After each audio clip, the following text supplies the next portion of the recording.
할렐루야. 우서로 축복하십시다. 저는 사랑합니다. 축복합니다. 반갑습니다. 우리 하나님은 우리에게 복을 주시기를 기뻐하십니다. 성경에 보면은 하나님께서 우리에게 복을 주신다, 이런 약속들이 수없이 많이 나옵니다. 특별히 이 복이라고 하는 용어 자체가 이렇게 조사해 보니까 무려 1037회나 기록이 되어져 있어요. 얼마나 성경은 하나님이 복의 근원이 되시고 또 하나님을 섬기는 그 자녀들에게 복 주시기를 원하시는 하나님이라고 하는 것을 강조해서 말씀을 합니다.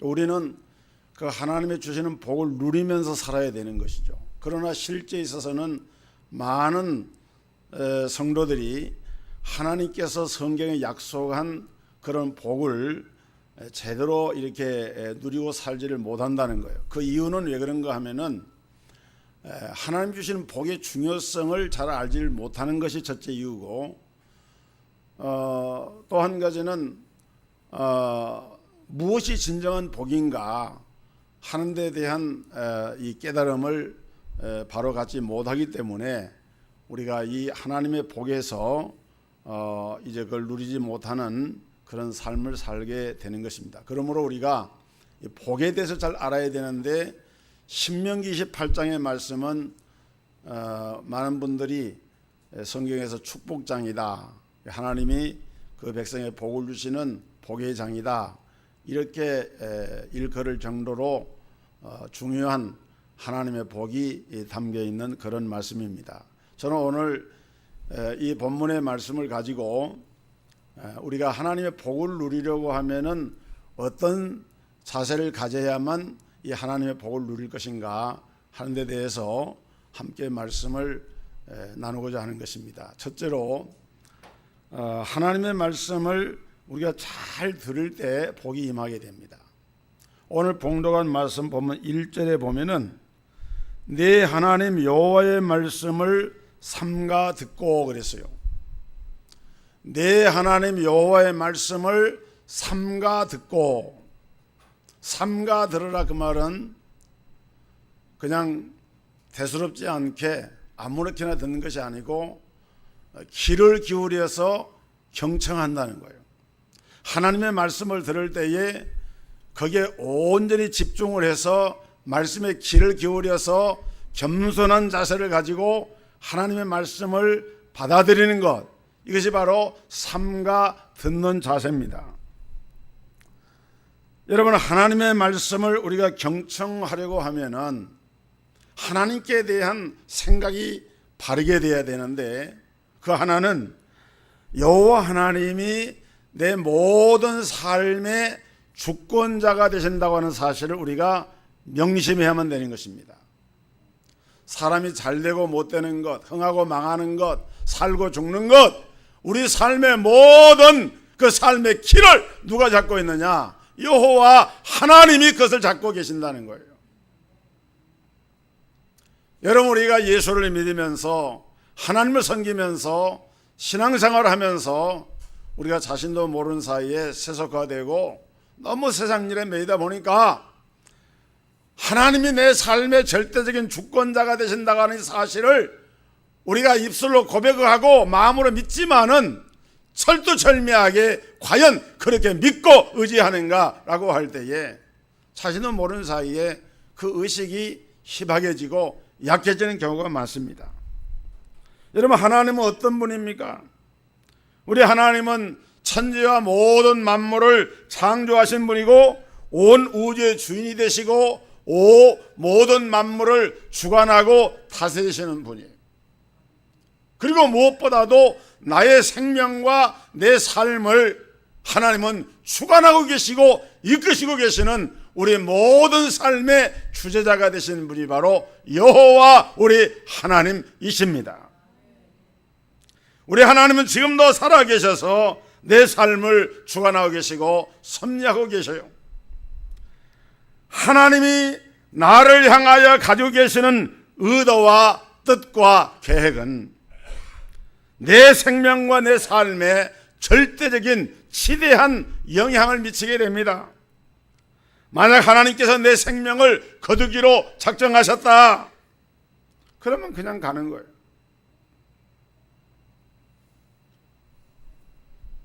지난 주간에 종암중앙교회에 그 장로님 한 분이 소천하셨다는 말을 듣고 고대 안암병원에 조문을 갔다 왔는데, 그분은 키가 한 1m 한 80 한 5cm 되고 아주 몸도 건강하고 건장하고 그런 분이에요. 우리가 함께 노예를 섬기면서 제가 총회장 할 때 그분이 총회 회계도 하셨던 장로님이고 나이도 많지도 않더라고요. 이제 60밖에 안 됐어요. 그때 돌아가셨어요. 제가 몰랐습니다. 누가 간접적으로 이렇게 전문이 와가지고 갔는데, 우리가 인생이라고 하는 것이 하나님이 우리 생명을 거두어 가시기로 작정하시면은 그냥 가는 거예요. 반면에 하나님이 내 생명을 계속해서 유지시키겠다 계획하셨다고 하면은 우리는 생명을 유지하는 겁니다. 살고 죽는 것, 흥하고 망하는 것, 잘되고 못되는 것, 사실은 다 하나님의 손에 있는 거예요. 만일 하나님께서 우리의 길을 열어주시기로 작정하셨다고 하면은 우리가 형통한 삶을 살 수가 있게 됩니다. 하나님의 계획, 하나님의 의도, 하나님의 뜻을 따라서 우리가 살게 되기 때문에, 그럼 우리는 하나님의 그 말씀에 귀를 기울여야 됩니다. 또 한 가지, 우리는 하나님이 오늘 이 시간에도 나에게 말씀하고 계심을 믿어야 돼요. 여러분, 하나님은 성경 말씀을 통해서 오늘도 나에게 말씀을 하십니다. 과거에만 말씀하시고 지금은 침묵하시는 하나님이 아니라 이미 기록된 하나님의 말씀과 성령의 감동과 성령의 조명 가운데서 우리의 현실의 삶 가운데 지금도 하나님은 나타나셔서 역사하셔서 하나님은 말씀을 하시는 거예요. 특별히 강단에 세우신 주의 종을 통해서 하나님께서는 오늘 나에게 필요한 이 시대에 필요한 말씀을 나에게 주시는 거예요. 그래서 우리가 강단에서 선포되는 설교 말씀을 들을 때 이것을 목사님의 잔소리나 귀찮은 소리로 이렇게 듣는 것이 아니라 내 하나님 여호와의 말씀으로 그 말씀을 들어야 한다, 그 말입니다. 제가 목사로서 오랫동안 목회하면서 이렇게 깨달아지는 것이 있는데요, 그게 뭔가 하면은 예배 시간, 설교 시간에 조는 성도들이 있습니다. 그 조는 성도들은 대체적으로 보면은 꼭 시험을 당하거나 영육간에 어려운 일을 만나거나 그렇게 되더라고요. 여러분들이 쉽게 동의하실지는 모르겠지만 제가 볼 때는 그래요. 꼭 그런 분들에게는 어려운 시험거리가 닥쳐와요. 그러니까 우리가 한 시간 하나님께 예배를 드리면서 말씀을 들을 때에 얼마나 집중하는가 굉장히 중요합니다. 또 말씀을 들을 때도 말씀은 양식이라고 그랬잖아요. 편식을 하면 안 돼요.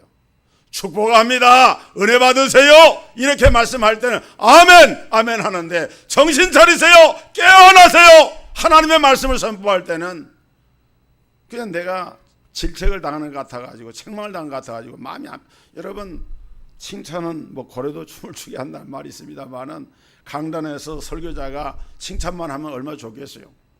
그러나 때로는 성령의 감동 가운데서 뭐 성도가 미워서 그러겠습니까? 그런 건 아니죠. 안타까운 마음으로 성도들을 향해서 성령의 지시를 따라서 감동을 따라서 말씀을 선포하는 주의 종이 말씀을 선포할 때 말씀을 듣는 성도들은 그 말씀을 하나님께서 주의 종을 통해서 이 시간에 나에게 주시는 하나님의 음성이다, 그렇게 알고 삼가 들을 때에 그때 하나님이 은혜를 주신다고 말이에요. 사랑하는 성도 여러분, 그러므로 하나님의 말씀을 정말 진지하고 주의 깊게 들으시기를 바랍니다. 오늘 하나님이 내게 주시는 말씀이다 이렇게 믿고 들으시기를 바라요. 그럴 때 하나님이 역사하시는 거예요. 두 번째는 우리가 하나님의 말씀을 잘 지켜 행하면은 복이 임합니다.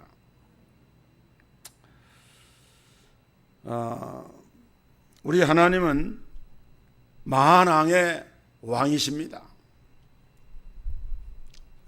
뭐 대통령이나 뭐 국왕이나 수상이나 세상의 어떤 권력자와 비교될 수 없는 그야말로 절대지존의 하나님이 바로 살아계신 우리 하나님이십니다. 그렇기 때문에 우리가 그분의 말씀을 잘 들어야 되지만은 또 한 단계 더 나아가서 우리가 들은 말씀대로 삶 속에 실천을 해야 돼요. 하나님의 말씀을 듣고 믿는 것이 말씀을 내면화하는 것이라고 한다면은 그 말씀을 따라서 실천하고 행동하는 것은 그 말씀을 외면화하는 것이라고 할 수가 있어요. 이게 말씀을 우리가 듣고 멎는 것이 아니라 그 들은 말씀을 내 삶 속에 실천하고 실행할 때에 그때 그 말씀을 듣고 지켜 행하는 그곳에 하나님의 복이 임한다는 거예요.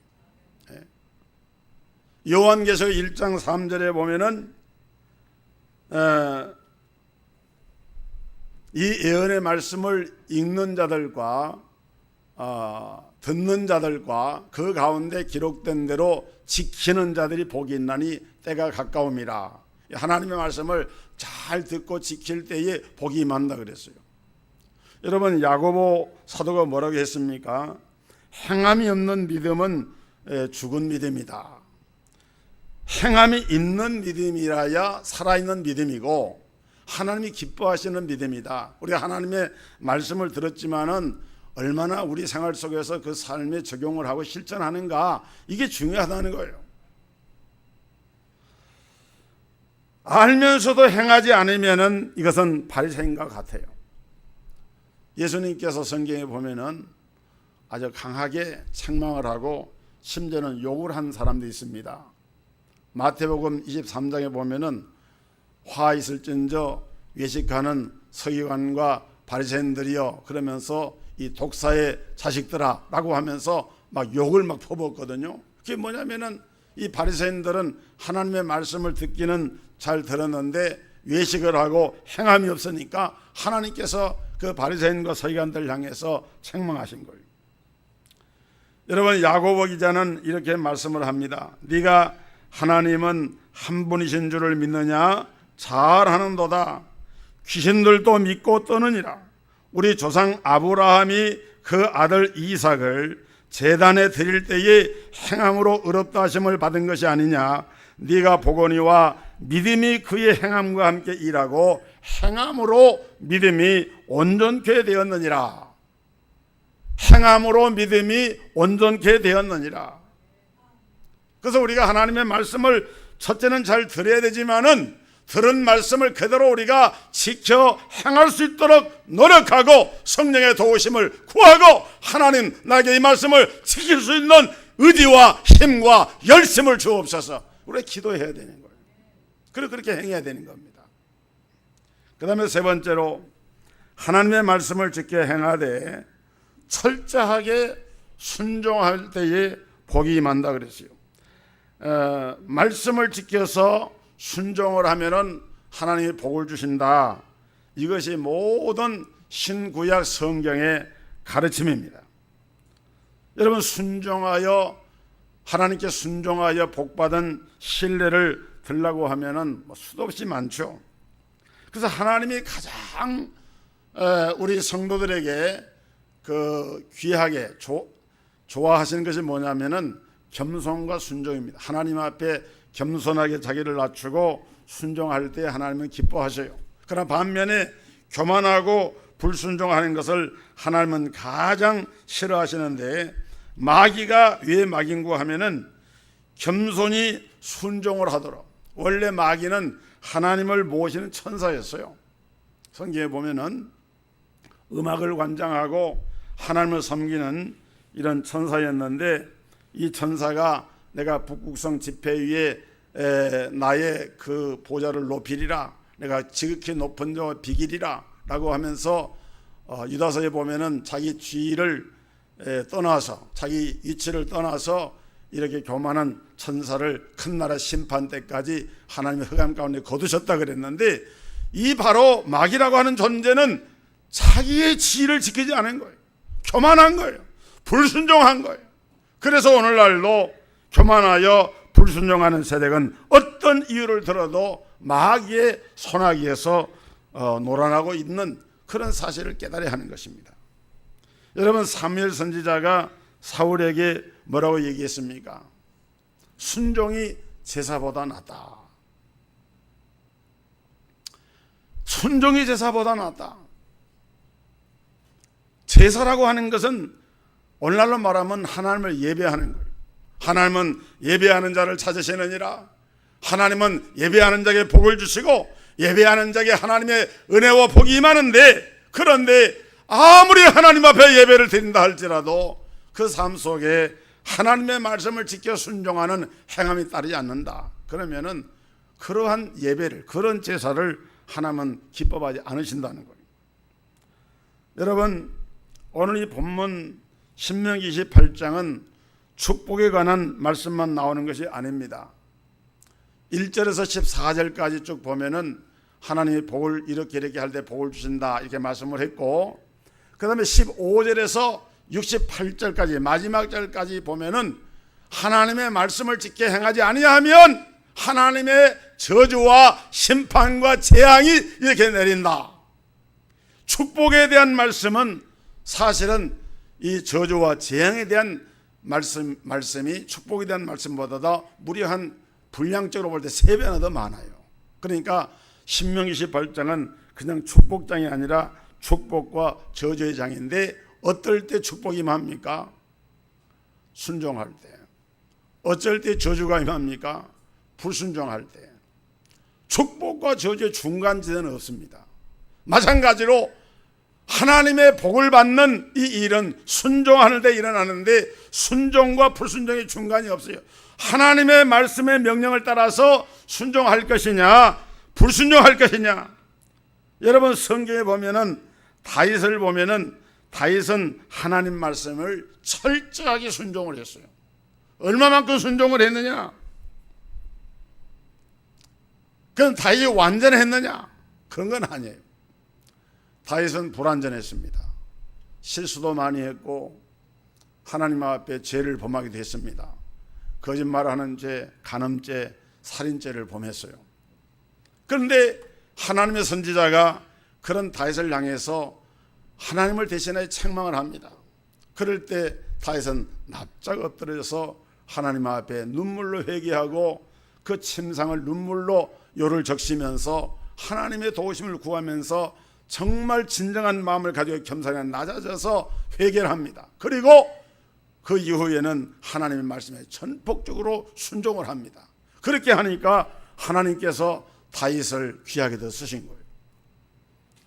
내 종 이새의 아들 다윗을 만나니 저는 내 마음에 합한 사람이라 내가 나의 뜻을 다 그에게 이루게 하리라 하시면서 무한한 신뢰와 사랑을 통해서 다윗을 높이 들어 쓰신 것을 볼 수가 있습니다. 반면에 다윗 왕의 직전 왕이었던 사울은 어떻습니까? 사울은 이스라엘의 초대 왕이에요. 인물이 잘생겼습니다. 다른 사람들보다도 어깨 높이 이상으로 키가 크고 인물이 잘생기고 처음에는 겸손하고 처음에는 하나님 말씀을 잘 듣고 예배를 드리고 이렇게 했던 사람이 사울입니다. 그런데 그 마음속에 교만한 마음이 일어났습니다. 하나님 말씀을 가볍게 생각을 했어요. 선자를 통해서 증거되는 하나님의 말씀을 들었지만은 그 말씀보다도 자기 생각을 앞세워서, 그리고 자기 힘으로 행한 그 결과로 사울왕은 하나님께 버림을 당하게 되고, 선지자 사무엘을 통해서 경고를 하고 경고했지만은 이 사울이 나중에는 그 마음이 완전히 닫혀져 가지고 선자를 통해서 주는 경고를 무시했어요. 나중에는 사울왕이 사무엘 선지자가 사울왕을 더 이상 보질 않았습니다. 그 말은 무슨 말인가 하면 하나님이 이 사울왕에게서 등을 돌려버리신 거예요. 나중에 사울왕이 길보아 전투에서 블레셋과 전쟁할 때 자기의 세 아들과 함께 전사하고 맙니다. 죽음을 당하고 말아요. 불행한 최후를 맞게 맙니다. 그리고 사울왕은 그 훌륭한 요나단 같은 아들도 두었지만은 그 왕위를 계속 이어갈 수 있는 그런 좋은 환경과 여건이 있었지만은 그 왕의 위협이 당대에 끝나버리고 맙니다. 반면에 다윗은 하나님이 함께 하심으로 말미암아 그 후손대 이르기까지 그 왕위를 계승을 해서 이스라엘과 유다 역사를 이어가는 그런 가문으로 빛을 내는 것을 볼 수가 있어요. 한마디로 말하면은 하나님 말씀을 지켜 순종하느냐 불순종하느냐 여기에 달린 거예요. 여러분, 성경은 순종하면 복을 받고 불순종하면 벌을 받는다고 하는 사실을 분명히 우리에게 보여주고 있는 거예요. 특별히 신명기 28장은 물질의 축복에 대해서도 강조를 하고 있습니다. 그런데 이 물질의 축복은 11조 신앙과 깊은 관련이 있습니다. 우리 하나님은 11조를 명하시면서 복을 약속을 했어요. 여러분, 말라기서 3장 10절로 12절에 만군의 여호와가 이르노라 너희의 온전한 11조를 창고에 들여 나의 집에 양식이 있게 하고 그것으로 나를 시험하여 내가 하늘문을 열고 너희에게 복을 쌓을 것이 없도록 붙지 아니하나 보라. 만군의 여호와가 이르노라 내가 너희를 위하여 메뚜기를 금하며 너희 토지 소산을 먹어 없애지 못하게 하며 너희 밭에 포도나무 열매가 기한 전에 떨어지지 않게 하리니 너희 땅이 아름다워짐으로 모든 이방인들이 너희를 복되다 하리라. 만군의 여호와의 말이니라. 따라합시다. 만군의 여호와의 말이니라. 김송수 목사의 말이 아니에요. 사람의 말이 아닙니다. 만군의 여호와의 말이니라. 여기서 강조하는 말씀이 온전하니란 말입니다. 너희의 온전한 11조를 창고에 들여 그랬어요. 우리 성도들 다 11조를 하십니다마는 온전한 11조를 드리시기를 주의 이름으로 축복합니다. 11조를 드릴 때 온전한 11조를 드려야 돼요. 여러분, 하나님께 11조를 제쳐두고 무슨 특별 헌금을 한다, 성금을 한다, 그런 거 다 아름답고 귀한 것이에요. 그러나 우선 전제되는 것이 11조를 온전한 11조를 해야 되는 거예요. 예를 들어서 중랑구청에서 세무과에서 몇 번째 지번의 소유주 누구에게, 건물 소유 누구에게 세금을 100만 원을 부과를 했어요. 세금 100만 원 부과를 했으니까 세금을 내야 됩니다. 그런데 보니까 그 건물 앞에 보도블록이 깨지고 그 하수구 물이 잘 안 빠지고 하니까 보니까 이 사람이 답답한 거예요. 그래서 공사를 합니다. 돈을 한 50만 원 들여가지고 공사를 해놓고 구청에다 얘기를 합니다. 내가 세금 나온 거 100만 원 가운데서 미리 우리 집 앞에 이 좀 잘못된 게 있어서 내가 공사하는데 50만 원 썼으니까 세금은 50만 원만 내겠습니다. 그러면 구청에서 안 받아줍니다. 아닙니다. 그거는 우리가 할 일이고 세금은 100만 원 내야 됩니다. 똑같아요. 하나님 앞에 드리는 11조라고 하는 것은 내 소산에, 내 소득의 11조를 하나님 앞에 드리라는 거예요. 온전한 11조를 드리라.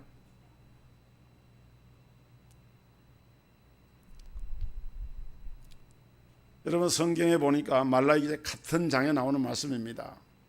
하나님의 것을 도둑질하지 말라 그랬어요. 그래서 어떤 목사님이 그런 얘기 하더라고요. 차라리 빚쟁이가 될지언정 하나님 앞에 도둑쟁이가 돼서는 안 된다. 우리가 살다 보면, 사업을 하다 보면 어려울 때가 있으면 빚을 질 수도 있어요. 그러나 하나님 앞에, 세상에서는 빚을 질 수 있지만은 하나님 앞에 도둑이 돼서는 안 된다는 거예요. 그만큼 철저하게 가르치고 있는 것이 성경 말씀입니다. 그러니까 이런 것을 지켜 행하는 것이 중요해요. 여러분, 복이라고 하는 것은 하나님이 주시는데 내가 쫓아다니고 추구한다고 복을 누린 것이 아닙니다. 하나님께 주도권이 있는 것이고 하나님의 주권대로 하나님이 복을 주시는 것이지 우리 인간의 생각대로 받는 것이 아니에요. 구원이라고 하는 것을 내가 힘쓰고 애쓴다고 받는 게 아니잖아요. 하나님이 창세전에 택하셔가지고 성령을 통해서 감동을 주셔가지고 우리가 예수 믿고 구원받은 것처럼 또 하나님의 복이라고 하는 것도 구원은 하나님의 은혜로 받지만은 이 복은 내가 복받을 만한 일을 하게 되면은 복을 받게 돼 있는 거예요. 복받을 만한 일이 뭡니까? 하나님 말씀을 지켜 순종하는 것이 복받을 일인 거예요. 아멘. 믿으시기를 주의 이름으로 축복합니다. 그렇다면 이렇게 말씀을 삼가 듣고 지켜 순종하면은 어떤 복이 임하느냐? 여기 본문에 보면은 첫째로 장소 불문의 복이 임한다 그랬어요. 3절에 보니까 성읍에서도 복을 받고 들에서도 복을 받을 것이며 그랬어요. 성읍이라고 하는 건 뭐냐면은 사람이 사는 마을을 말하는 거예요. 그 사람이 사는 마을에서 복을 받는다 그 말은 인간관계가 아름다워지는 거예요. 여러분 사람이 살면서 인간관계가 원만해야 복이 임하는 거예요. 인간관계를 잘못해가지고 서로 이렇게 악연으로 만들어가는 사람은 복의 통로를 자꾸 막아버리고 결국은 자기 설 자리가 없어져 버리고 맙니다. 그래서 우리는 주님의 사랑으로 주변의 사람들에게도 할 수 있으면 베풀고 이해하고 관용을 하고 도와주고 관계를 좋게 하며 살아야지 이웃과의 관계를 이렇게 거칠게 해서는 안 되는 거죠. 그런데 하나님께서는 이처럼 성읍에서도 복을 받게 하신다. 인간관계를 아름답게 만들어 주신다는 거예요. 그뿐만 아니라 들에서도 복을 받을 것이다. 이 들은 그 당시로 말하면 직장입니다. 왜냐하면 그 당시 목 충분하니까 전부 성읍에서 이제 잠을 자고 쉬었다가 들에 가서 일을 하는 거거든요. 그러니까 이 들은 직장이에요. 일터예요. 일터와 직장에서 하나님이 도와주실 때에 여러분이 하는 사업이나 직장이나 일들도 안전하게 지켜주시고 모든 자연 재해로부터도 보호해 주시고 그래야 내가 복을 누리게 되는 겁니다. 아무리 내가 열심히 일을 해도요 하나님이 돕지 않으면은 금방 한 방에 날아가는 거예요. 어떻게 할 때에 하나님이 성읍에서도 복을 받고 들에서도 복을 받게 하십니까? 삼가 듣고 지켜 행할 때, 순종할 때. 두 번째는 자녀가 잘 되는 복을 주신다 그랬어요. 4절에 보니까 내 몸의 소생과 그랬습니다. 이 내 몸의 소생은 자식들이 복을 받게 된다는 약속이거든요. 우리 예수 믿는 사람이나 믿지 않는 사람이나 솔직히 하나님 섬기는 것 그 다음을 빼놓고는 자녀 잘 되는 것이 모든 부모님들의 소원입니다. 그래서 자녀가 잘 되는 일이라고 하면은 우리 한국 사람들은 진짜 물불 안 가려요. 한때 우리나라 사람 조금 생활이 좀 난다는 사람들은 외국에 유학 몇 번 벌어가지고 기러기 아빠, 기러기 가지고 얼마나 많습니까? 그게 사실 생각해 보면은 보통 고통스러운 일이 아니거든요. 부부간에 자녀 교육 때문에 떨어져가지고 자녀 외국분을 혼자 보니 어려우니까 거기 따라가서 수발을 하고 하느라고 기러기 부부가 되는 거예요. 근데 그것을 1, 2년 하는 게 아닙니다. 3년, 5년, 10년 그러다가 가정이 깨어지는 데도 있어요. 그만큼 자녀에 대해서 부모님들이 관심을 가지고 이렇게 하는데 그런데 여러분 중요한 것은요 하나님의 은혜가 임해야 되는 거예요. 하나님이 잘 되게 해 주셔야 되는 것이지 그냥 노력한다 된다고 하면은 다 그렇게 잘 되겠죠. 근데 그게 아니라는 거예요.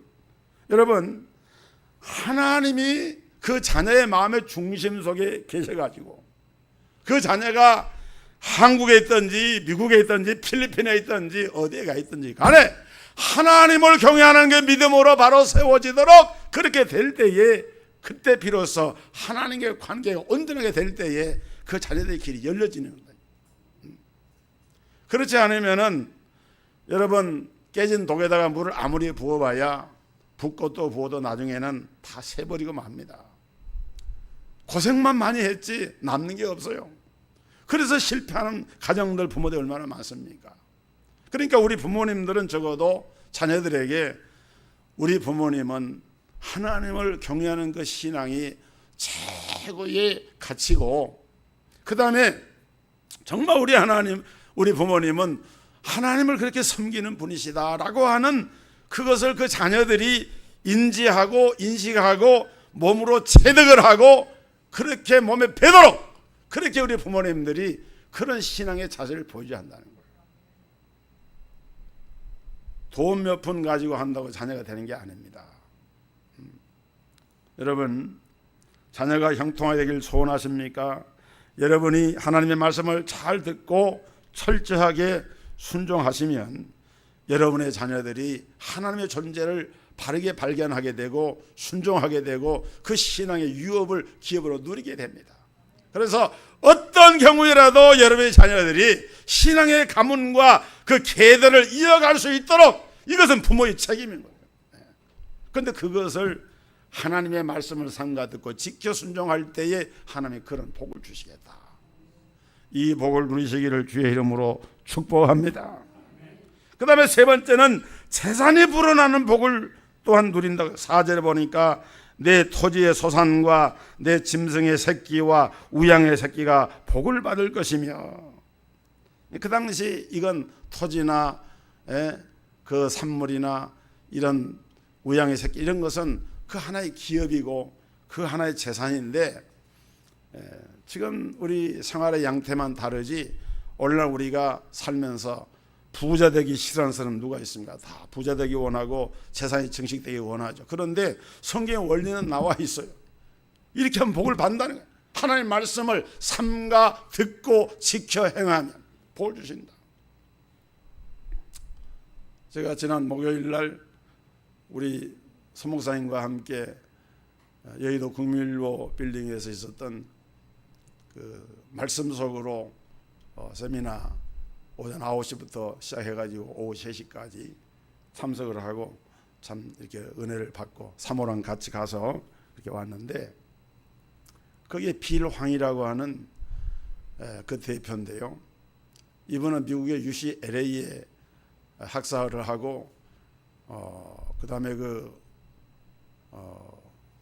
유명한 미국의 카네기 멜론 유니버시티 MBA를 했더라고요. 한국 사람인데 자기 아버지가 가난한 시골교회 목사를 했던 분이고 그 어머니도 선교사로 활동했던 분이고, 그런데 나이도 뭐 한 50 넘은 정도, 그 정도밖에 나이가 안 돼요. 그런데 이분이 무슨 일을 하는가 하면은 이 드라마 성경이라 그래가지고 이 성경의 신구약 성경을 유명한 배우 성우들을 동원해가지고 드라마처럼 이 성경을 읽어 나가는 거예요. 그 역할을 줘가지고 예수님, 하나님, 가룟 유다, 사도 바울 그 역할을 줘가지고 그 배우들이, 그 성우들이 그 성경을 이렇게 읽는데, 여러분들 내가 나중에 한번 저기다가 그 주보에다 한번 그 시로 올려드릴 테니까 한번 여러분들이 전부 무료로 다운로드가 됩니다. 여러분의 그 스마트 웹으로 전부 다 다운로드 돼가지고 성경을 읽어보면, 내가 모양치 있으면서 그걸 좀 들어봤는데 참 감동적이에요. 근데 그 뭔가 하면은 이 성경을 읽을 때 개인적으로 읽는 것도 중요하지만은 공동체가 성경에 있는 것이 중요하다. 그러니까 원래 성경이 하나님의 말씀 선포될 때는 공동체 주신 말씀이 되기 때문에 그런 원리를 따라서 지금 성경 읽는 사람들이 많이 줄어들었잖아요. 그러니까 이것을 좀 회복합시다, 이런 차원에서 엄청난 돈을 투자해가지고 그걸 만들어서 그 무료로 배포를 하고, 지금 이것을 한국어뿐만 아니라 미국어, 베트남어, 중국어, 일본어, 몽골어, 이게 돈이 무지무지하게 들어가는 그 작업이에요. 근데 그런 것을 선교활동하면서 그 세미나를 연 거예요. 제가 그분 잘 아는 분하고 같은 테이블에 앉아가지고 얘기를 잠깐 들었는데, 이분이 MBA를 했으니까 경영대학원 한 거죠. 근데 투자가요, 그 유명한 그 미국의 투자가들 있는 것처럼 이분이 투자가인데 돈을 투자해서 증식을 해서 돈을 벌었는데, 하여간 그 돈이 규모를 말은 안 하지만 엄청나는 거예요. 젊은 분인데. 근데 이분이 제가 그걸 보면서 느낀 것이 뭐냐면은 하나님의 일을 이렇게 하니까 하나님이 그냥 돈을 주시는구나. 하나님의 일을 이렇게 하니까 하나님이 그래 너 참 멋지구나. 너 좀 주일럼 열심히 해라. 하나님 말씀이 자꾸 희미해지고 식어지는 이 시대에 사람들의 귀에 들리도록 드라마 성경을 통해서 하나님 말씀을 사람들이 듣고 읽을 수 있도록 그 일을 좀 해라. 내가 너에게 원없이 물질의 재물의 복을 주마. 할렐루야. 자, 아멘 좀 크게 봐요. 아멘. 저는 우리 성도들 가운데도 이 빌한 같은 기업가가 나오고 여러분의 자녀 후대들 가운데 물질을 마음껏 하나님 일을 위해서 쓸 수 있는 이런 복을 받는 이런 후대들이 일어나기를 주의 이름으로 축복합니다. 축복합니다.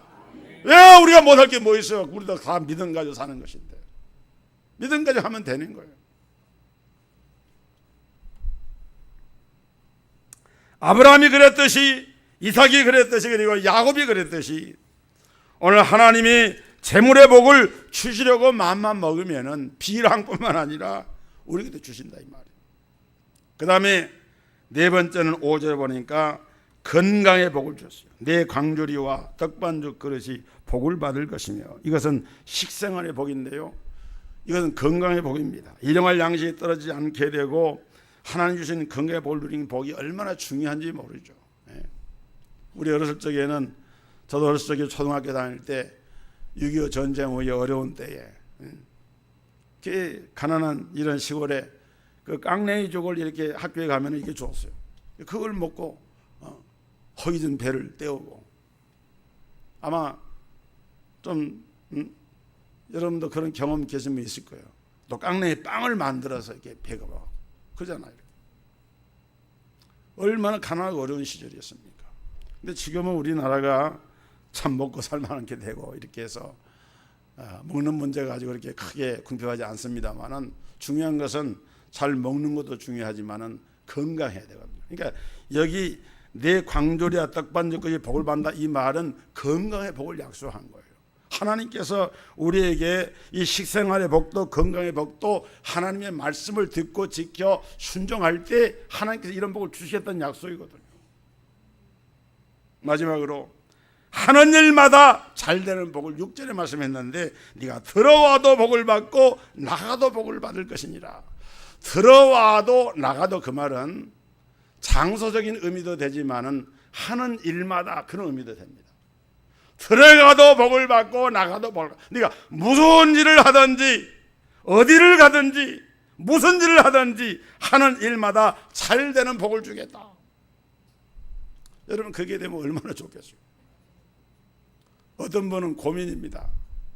목사님 나는 해도 왜 이렇게 안 되는지 모르겠습니다. 이래도 안 되고 저래도 안 되고 도대체 되는 것이 없습니다. 한번 생각해 볼 필요가 있어요. 내가 하나님의 말씀을 삼가 듣고 지켜 행하는 일에 정말 내가 얼마만큼 거기에 중심을 기울여서 그렇게 행해 봤는가.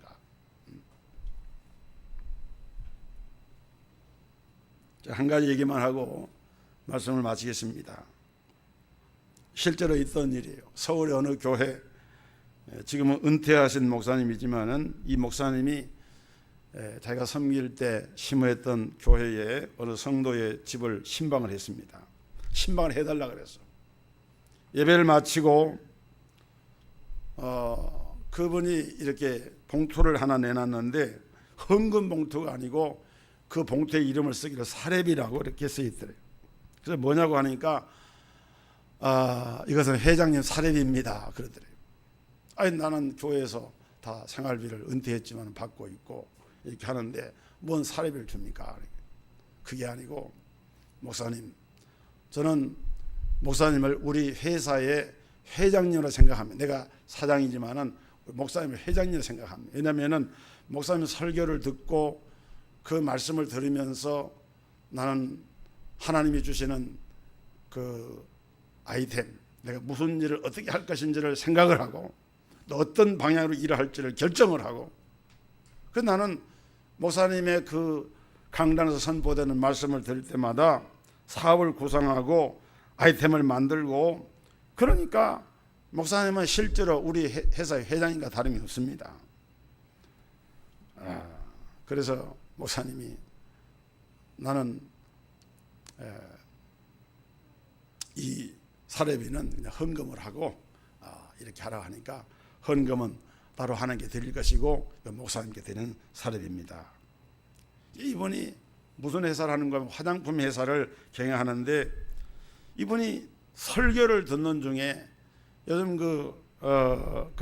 아토피라는 게 있잖아요. 아토피로 고생하는 사람이 많거든요, 어린아이들도.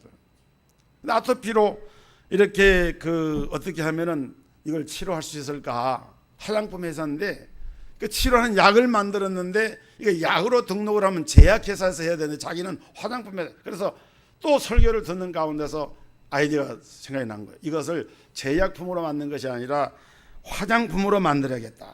그래서 그 이름을 아토피를 다스리는 왕이라 그래가지고 아토킹이라고 지었대요. 나는 사용해 본 적이 없습니다만 혹시 여러분 사용해 보면 있을 거예요. 인터넷에 들어가면 아토킹 치면 나옵니다.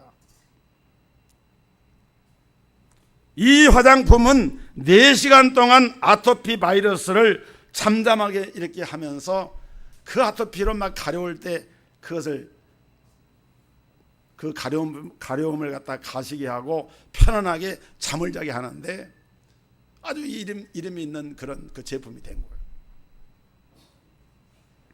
그래서 이분은 그거를 다른 데서가 아니라 강단에서 선포되는 하나님의 말씀을 들으면서 그 은혜를 받아가지고 제품을 만들고 제품의 이름을 명명하고, 그래서 큰 이런 제품에 성공하는 그런 기업가가 됐습니다.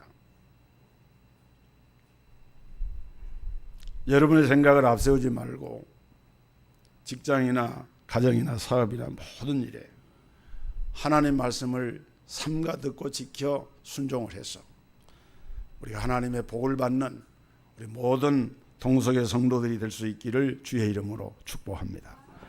하나님 아버지, 이 무더위에 우리가 육신으로 생각할 때는 힘들고 어렵지만은 오늘도 하나님을 예배하며 하나님의 귀한 말씀을 청종을 했습니다.